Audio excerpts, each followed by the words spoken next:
Hi అండి, అందరికీ welcome back to my channel. ఈరోజు అయితే మేము డీమార్ట్కి వెళ్ళాము కొన్ని గ్రోసరీస్ తీసుకుందామని.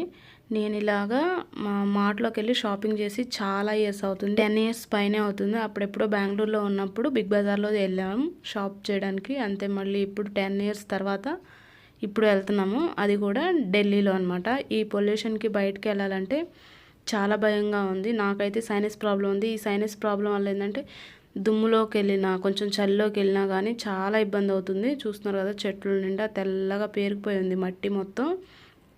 ఎప్పుడో చిన్నప్పుడు మా ఊళ్ళో పొలాల దగ్గర చూసేదాన్ని ఇలా దుమ్ము కొట్టుకోవటం, అది కూడా ఎండాకాలం టైంలో ఇలా ఉండేది. కానీ ఇక్కడ చూస్తున్నారు కదా, వింటర్లోనే ఇలా ఉంది.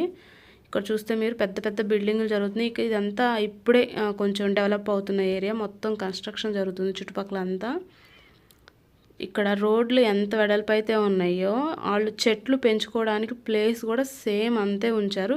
ఇటు సైడ్న ఎంత పెద్ద రోడ్డు ఉందో చూస్తున్నారు కదా, ఇంత రోడ్డు అటు సైడు ఉంది. మధ్యలో ఇంత పెద్దగా మళ్ళీ మొక్కల్ని పెంచుతున్నారు. ఆ మొక్కలు కూడా పెద్ద పెద్ద చెట్లు ఉన్నాయి. ఆ చెట్ల మధ్యలో చిన్న చిన్న మొక్కలు ఉన్నాయి. ఒక చోట అయితే మొత్తం గోరింటాకు మొక్కలే, మందార మొక్కలు, గోరింటాకు మొక్కలు, ఇలా పేపర్ ఫ్లవర్స్ ఉంటాయి కదా, అవి చక్కగా పెరగంగానే మళ్ళీ వాటిని కట్ చేసేసేస్తున్నారు. మొత్తం ఫుల్గా ఉన్నాయి చెట్లు. అయినా కానీ పొల్యూషన్ మాత్రం అస్సలు తగ్గట్లేదు. కొన్ని చోట్ల అయితే పెద్ద పెద్దగా చెట్లు ఉంటాయి కదా, వాటిని ట్రీ ట్రాన్స్ప్లాంట్ అనమాట, ట్రీస్ని కూడా మొత్తం వేర్లతో సహా తీసుకొచ్చి ఇక్కడ పెడుతున్నారు. మీకు కొన్ని చోట్ల చూస్తే వాటి ఆకులు మాడిపోయి మొత్తం కాడలే కనపడతాయి కదా, అవన్నీ అలా పెంచినవే. వాటికి అటు సైడ్ ఇటు సైడ్ బొంగులు వేసేసి కట్టేశారనమాట. ఇక్కడ చూస్తున్నారు కదా, ఈ పేపర్ ఫ్లవర్స్ చూస్తున్నారు ఎంత వెడల్పుగా ఉన్నాయో. మొక్కలు మాత్రం చాలా పెంచుతున్నారు. అయినా కానీ పొల్యూషన్ కొంచెం కూడా తగ్గట్లేదు అస్సలకి. ఇంతకుముందు పోస్టింగ్ అయితే మేము ఉత్తరాఖండ్లో ఉండేవాళ్ళం. అక్కడైతే అసలు జీరో పొల్యూషన్ అనమాట, అసలు పొల్యూషనే ఉండదు. అలాంటి ప్లేస్ నుంచి ఇంతలా పొల్యూషన్ ఉండే ప్లేస్లోకి వచ్చేటప్పటికి చాలా ఇబ్బంది అయిపోయింది. వచ్చిన తర్వాత ఇది సెకండ్ టైం అనమాట డీమార్ట్కి వెళ్తాం. ఫస్ట్ టైం వెళ్ళాము, చాలా వరస్ట్ ఎక్స్పీరియన్స్ అనమాట. ఫస్ట్ టైము పిల్లల్ని కూడా తీసుకొని వెళ్ళాము. ఎంత దూరం ఏంటనేది మాకు తెలీదు. మా ముందు బైక్లో వెళ్తున్నారు కదా, వాళ్ళు తీసుకొని వెళ్ళారు. ఇక్కడికి వచ్చినప్పుడు మేము నలుగురు ఉన్నాం బైక్ మీద. ఈ ఏరియా ఉంది కదా, ఈ ఏరియాలోకి వచ్చినప్పుడు అప్పుడు వర్షాకాలం టైం అనమాట. ఫుల్ వర్షపు నీరు మొత్తం అక్కడే నిండిపోయింది. ఎంత అంటే అసలు బైక్ ముందుకు వెళ్ళలేదు.